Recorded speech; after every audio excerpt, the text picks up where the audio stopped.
चलिए, तो market outlook में हमारे साथ बेहद ही खास मेहमान केडियानॉमिक्स के फाउंडर और सीईओ सुशील केडिया जी शो में शामिल हो चुके हैं। केडिया सर, गुड मॉर्निंग, बहुत स्वागत है सर। मार्केट में आज जो ये रिकवरी दिखी है, इनफैक्ट एक दो दिनों से ही हम देख रहे हैं मार्केट संभलने का प्रयास कर रहा है। इसे आप कैसे देख रहे हैं सर? निफ्टी, बैंक निफ्टी, कोई राय बन रही है इन स्तरों पे? पीसीआर से अनुरोध है, मेरा स्क्रीन आज शेयर करें। बहुत सारी चार्ट्स आज आपको दिखाने का मन है, तो शेयरिंग को कंटिन्यू करने की कोशिश कीजिए। देखिए, डाउन ट्रेंड लाइन जो है निफ्टी फ्यूचर्स की आज ऊपर की तरफ ब्रेकआउट हो गई है। ये लकीर लगातार 23,900 से अभी तक नीचे गिर गई। 1800-1900 पॉइंट की ये ट्रेंड लाइन आज पियर्स हुई है। बैंक निफ्टी में भी वो पियर्स हुई है।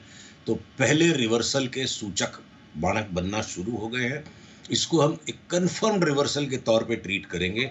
अगर कल का जो बंद आएगा, आज का नहीं, कल का जो बंद आएगा, निफ्टी फ्यूचर्स में 22,280 के ऊपर बंद दे दे, और बैंक निफ्टी के अंदर अगर ये कल का बंद हमें 48,680 के ऊपर बंद दे दे कल का, तो फिर हम एक राहत की ठंडी सांस लेंगे कि the worst is behind us और अप ट्रेंड एस्टेब्लिश्ड हो गया है। ऐसी हम अपनी चार्ट पे मार्किंग करेंगे। चलिए, ठीक है सर, हम इन लेवल्स पर ध्यान रखेंगे आगे के संकेतों के लिए। लेकिन सर, अब ये बताइए, आप भी कई सारे स्टॉक सेक्टर्स पर ध्यान दे रहे थे, और पिछली बार भी जब आपसे मुलाकात हुई थी तो आपने काफ़ी नाम यहाँ सजेस्ट किए थे। अब बताइए सर, कौन कौन से स्टॉक्स हैं जो अब आपके रेडार पर है, जहां पर आपका फुल कन्विक्शन है? इतनी बड़ी लिस्ट हो जाएगी कि आपको मुझे 2 से 3 घंटे का समय देना पड़ेगा। सर, संक्षेप में बताइए सर, जो जो पसंद आ रहा है आपको। तो पसंद में देखिए, ऐसा है, जिस लेवल का करेक्शन बाजार में हो गया, एक नंबर बात, ये बहुत बड़ी इंपॉर्टेंट बात है। कुछ ना सोशल मीडिया पे और इधर उधर ना थोड़ी सी चुलबुल बातें हो रही हैं कि करेक्शन में और बेयर मार्केट में फर्क को समझो। सवाल तो बहुत उम्दा है, तो समझ होनी चाहिए इस बात की। तो हम बिल्कुल दावे के साथ, फुल कॉन्फिडेंस और कन्विक्शन के साथ चार्ट के पैटर्न्स पे आर्ग्यू करने तैयार है, जिन्हें पैटर्न समझ में आते हैं कि ये सिर्फ करेक्शन के पैटर्न्स हैं, बेयर मार्केट के पैटर्न्स नहीं है। ये जो पैटर्न्स अभी तक बने हैं, ऊपर से 5 महीने नीचे जो भाव में घिसाव आया नीचे का, ये बिल्कुल अभी तक ऐसे कोई पैटर्न्स नहीं कि मैं कह दे कि अगले 1.5-2 साल का लगातार ये बेयर मार्केट चला है।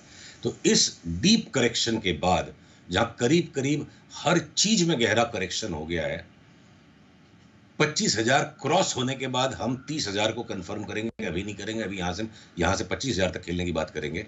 तो आपको मैं अंडर परफॉर्मर्स की लिस्ट बता दूं कि ये कम चलेंगे। बाकी से हिंदुस्तान लीवर ने 5 साल में कोई रिटर्न नहीं दी, डिलीवरी बायर यहां से लेकर के 50% कमा सकता है।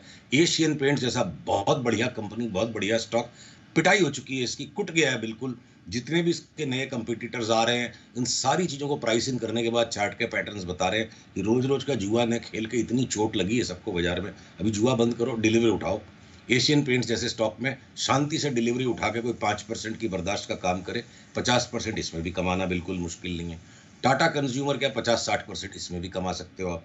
तो सारे के सारे एफएमसीजी स्टॉक्स जिनमें ट्रेडिंग बहुत नॉइजी होती है, आप डिलीवरी उठाओ।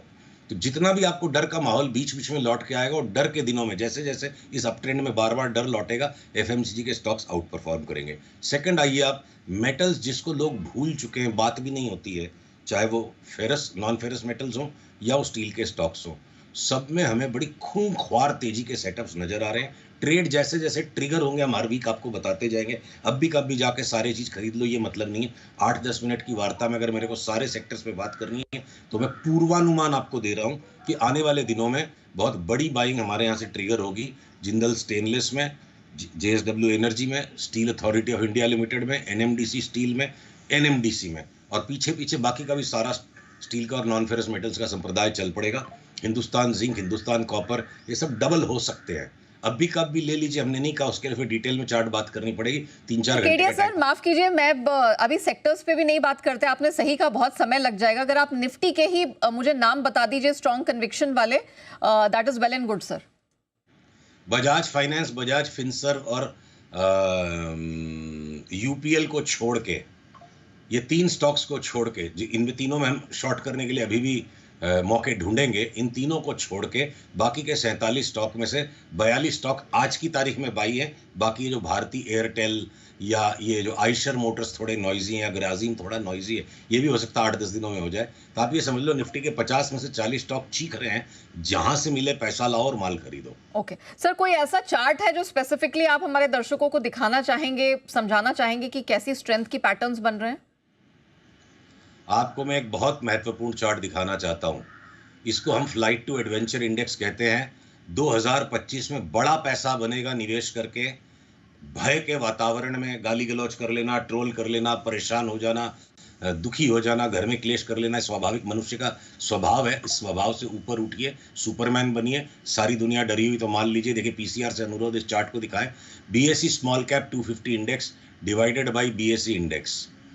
अगर बाजार एक तरफा तेजी या मंदी दोनों में से कुछ भी पकड़ता है तो छोटे वाले स्टॉक्स ज्यादा भागते हैं, उसमें लिक्विडिटी कम होती है।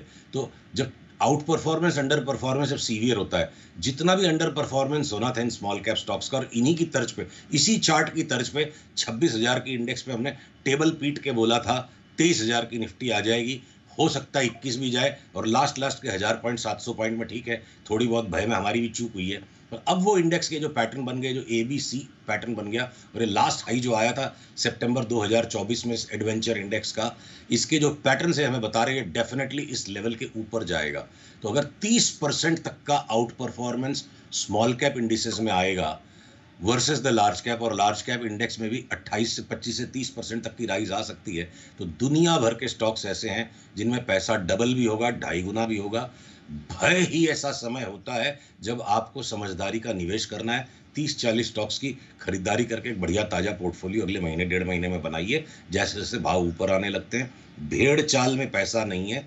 एकांत में, अकेले में अपनी सोच के, अपनी समझ के अनुसार सौदा कीजिए। महत्वपूर्ण बात है, सामर्थ्य अनुसार सौदा करेंगे तो समृद्धि जरूर आएगी। सारी समस्या बाजार में यही है, सामर्थ्य के बाहर मार्जिन ट्रेडिंग, फंडिंग मिल गई, बोरोइंग मिल गई, लिवरेज मिल गई, उधार का पैसा ले लिया, बाजार में डाल दिया ना, उस आदमी का कुछ नहीं हो सकता। समझदारी से निवेश करने वाले आदमी के लिए 2025 में अभी भी पैसों की बरसात होगी। ओके सर, ग्लोबल मार्केट और पर्टिकुलरली यूएस मार्केट पे क्या नजरिया है सर? ये तो डाउ 2 दिन में 1300 पॉइंट गंवाए हैं।